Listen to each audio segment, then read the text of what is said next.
Hi, I'm Critical Pixel. This is Sonic Cannon Blast, and this is a monkey wrapped in sausages. Okay. Anyway, in this show I'd like to review the various shows and stories of Sonic. Sonic Canon can get a bit confusing as Sega of America and Sega of Japan both had conflicting origin stories, which made things a little bit clusterfucky, to say the least. There's the origin story from the original Sonic manual, the Japanese manual, the comic, Stay Sonic the book, and the original Sonic Bible, just to name a few. So, where to start? I thought it'd be a good idea to look at the first animated series depicting Sonic. Back in 1993, The Adventures of Sonic the Hedgehog by, Ryo Hazuki, you've seen this show. Is it any good? No!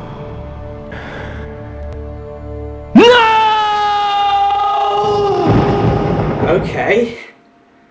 Might have made a huge mistake. Run the title.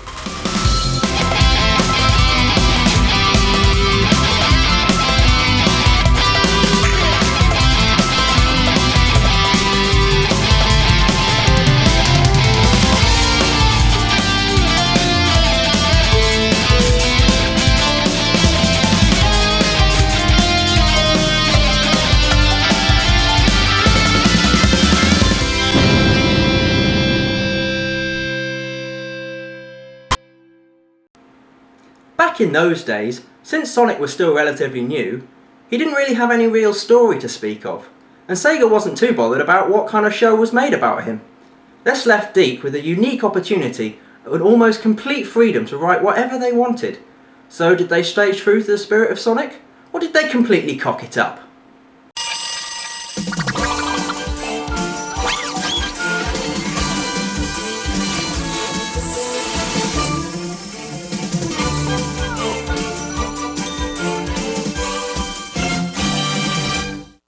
You think a company with one letter off male genitalia would have more taste? Oh, wait.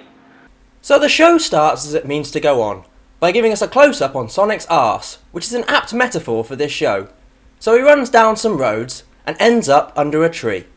Civilization! Civilization? Where? I can't see anything. Ah, wait, I see. If you look really closely... Yep, there it is. So our heroes are captured by Scratch and Grounder, a pair of robots whose combined IQ matches that of particularly thick mashed potato. Ah, villains, everyone. There'd have to be something seriously wrong with you to think that they're threatening. Oh, they're not so bad. Instead of trying to do something intelligent, like, I don't know, try to escape, Sonic decides to try and bore them to death by continuing the episode. Well, it all started before you were born.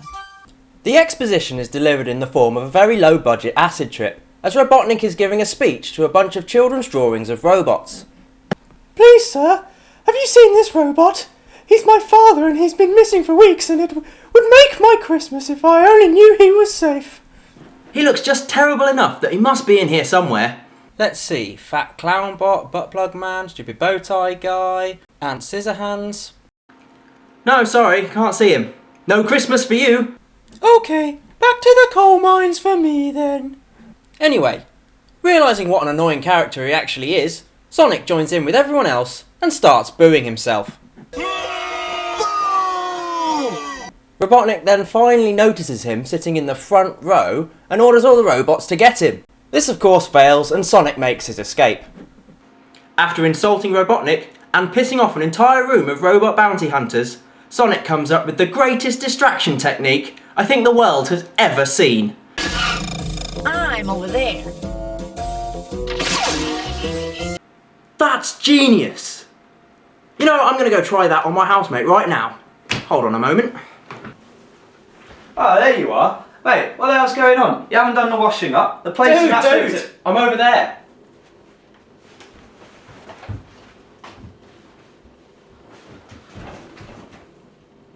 In an attempt to evade the bounty hunters, Sonic literally pulls a tent and a disguise right out of his arse. I mean, just look at how pathetic this disguise is. He just stuck on a moustache. He doesn't even bother to change his shoes. Obviously, he's been taking pointers from the Mr. Burns book of extremely convincing disguises. Hello, my name is Mr. Snrub, and I come from, someplace far away. Yes, that'll do. Wait, isn't that? It's him! It's him! We found him! Oh, Tiny Timbot, you will have a Christmas after all! Christmas is saved!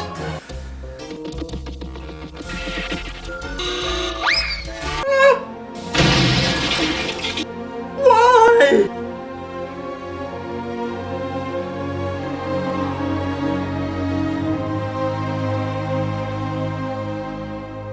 Not content with orphaning one robot child, he continues his robot rampage until all the bounty hunters lie in pieces and meets up with Tails. We sure showed them, didn't we, Sonic? Yeah, Tails. Standing on a small hill and doing fuck all sure showed them, didn't it? After witnessing his robots perform about as well as Windows Vista, Robotnik returns to his wonky house to have a bit of a cry and try and create some new ones. So what kind of materials do we need to make a robot? Right, let's make a list. I'll make them strong. Metal, sure, metal. Fearless. Cuddly toy lion, right, okay. Rotten like me. Eggs? What the hell kind of robots are these? Brilliant. It doesn't make any sense. Could someone please explain to me how this makes any sense? Quantum physics means anything can happen at any time for no reason.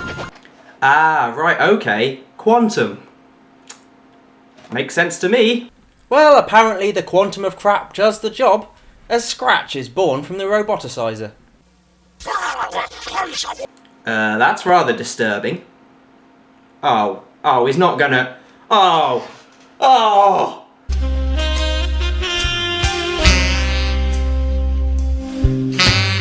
So after scratching his head for a while, Robotnik plucks a feather from Scratch and uses it to clone him. A complex machine like a roboticizer, of course, only needs 4 levers to operate. Scratch, being an idiot, pulls a completely random lever and switches the machine from clone to build a completely fucking different robot. That last lever caused some slight modifications. No! They could be twins! I'm his favorite. Yeah, I got more accessories. He likes me best. You know, there is a reason they're called the Super Special Sonic Search and Smash Squad. Witnessing the creation of these new robots, Toilet Cleaner Monkey doesn't want to feel left out, so decides to come up with his own plan to try and stop Sonic. He decides to play Sonic at his own game by putting on his own pathetic disguise as a chili dog vendor, and waits for Sonic to come to him. 2 chili dogs to go, slow-mo on the double. I'm waiting. Alright, Sonic, no need to be a dick. The most obvious thing to do would be try to use the disguise to trick Sonic into eating the poisonous chili. But no! That would make too much sense. Instead, he thinks it's a good idea to whip off his disguise and point at him menacingly. You munched your last chili dog yesterday, Hedgehog. If I were Sonic, I know what I would do. You munched your last chili dog yesterday, Hedgehog. So he pulls a lever and oh my god, it's a giant robot sausage! With arms! Overjoyed with how well the plan's going so far, he gets out a picture of Robotnik and Hedgehog! What the hell kind of programming is he giving these robots? You know, there's a word for this. I've just made up. Homo-robo-incest. No giant robot sausage is complete without loads of guns coming out of it. But Sonic does the old bend the barrels back on themselves trick, and the robot's defeated. Next, Scratch and Grounder, who, remember, are Robotnik's newfangled robots, come up with their own idea to try and defeat Sonic. Okay, let's see if we can spot the problems with this plan. The hedgehog to chase you. You go by, I drop it down, and the hedgehog knocks himself out. So, let me get this straight. Toilet Cleaner Monkey built a giant robot hot dog with guns, and Scratch and Grounder built a wall. So Grounder turns his drill into a pumpkin? Because, quantum. Although this makes him immune to Endermen, this angers Sonic and throws it onto Tails' head. Take a moment to have a look at this wall. Would you notice it hanging a few metres above a road? No, I thought not. And of course, here's our biggest problem. Notice how Scratch lets go of the string, and Sonic catches it, thus delaying the fall of the wall. Call me pedantic, but wouldn't Grounder have to be the other side of the wall before Scratch let go of the rope? Apparently not, as even after this delay, Grounder ends up running into the wall, which means if this plan had gone 100% perfectly, it would have completely failed. So, on to plan 2, which involves Scratch pulling on his glove and turning it into a woman. Because, Quantum? Since we all know that Sonic's into a bit of interspecies nookie, he runs over and attempts to have his way with Scratch's glove. Robot handjobs feel just like a real woman. But unfortunately Sonic has no such luck, as he's knocked out and Scratch and Grounder pull the road out from underneath him because, Quantum? Yeah, no, this excuse just isn't working. So Sonic falls down the hole, drills his way out, and then makes Scratch and Grounder eat lead. No, he doesn't shoot them. He literally makes them eat lead. Now, let's see, if I remember my physics, weight over mass equals... Fuck you, gravity! So the robots end up smashed once again, and we go on to plan 3. In a stroke of absolute genius for these robots, instead of going after Sonic, they go after Tails instead and capture him. Got your buddy, Hedgehog! Instead of murdering him, they use him to make Sonic give himself up, and lock him in a cage. Sonic there, preferring to run face first into the bars, rather than walk through those massive gaps between them. Instead, using the robot's own stupidity against them by forcing Robot Cleaner Monkey to put Scratch and Grounder in the cage, and thus escaping himself.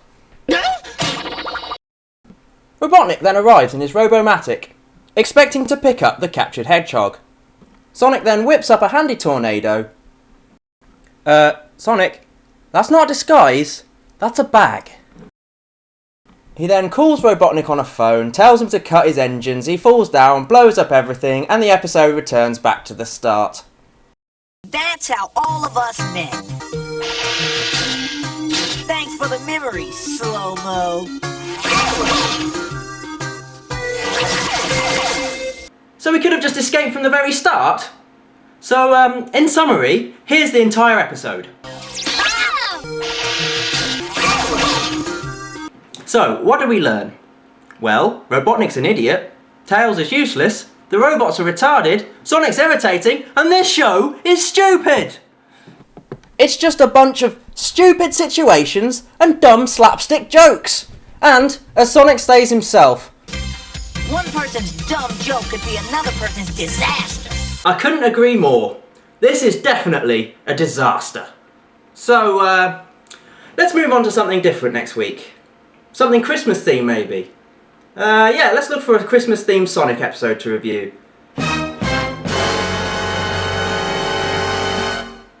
Oh no, it's the same series.